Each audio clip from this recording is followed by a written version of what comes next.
రైతు సోదరులందరికీ నమస్కారం. మనం ఈ రోజు షార్ట్ వీడియోలో అయితే ఏరిస్ కంపెనీకి చెందిన ప్లాంటోమైసిన్ గురించి అయితే తెలుసుకుందామండి. సో ఈ ప్లాంటోమైసిన్ అనేది దేనికి దోహదపడుతుంది, దీన్ని ఏ కాంబినేషన్లో వేసుకుంటే మంచి ఫలితం ఉంటుంది అనేది షార్ట్ వీడియోలో అయితే తెలియజేస్తాను. అలాగే ఎంత మోతాదులో వాడుకోవాలి అనేది కూడా ఖచ్చితంగా తెలియజేసే ప్రయత్నం అయితే చేస్తాను.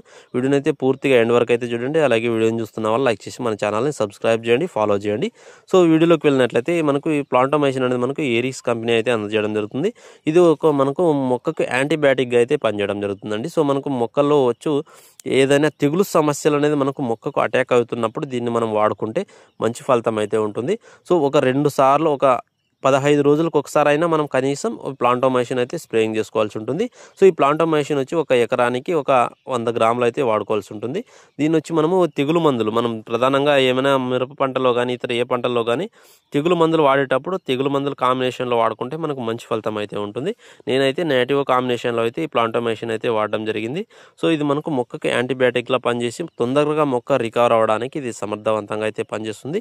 సో ఈ విధంగా మీకు ప్లాంటోమైసిన్ అనేది వాడుకోవాల్సి ఉంటుంది. మనకు ఇది ఒక 100 గ్రాములు మనకు 200 నుంచి 180 రూపాయలు అయితే మార్కెట్లో లభిస్తుంది.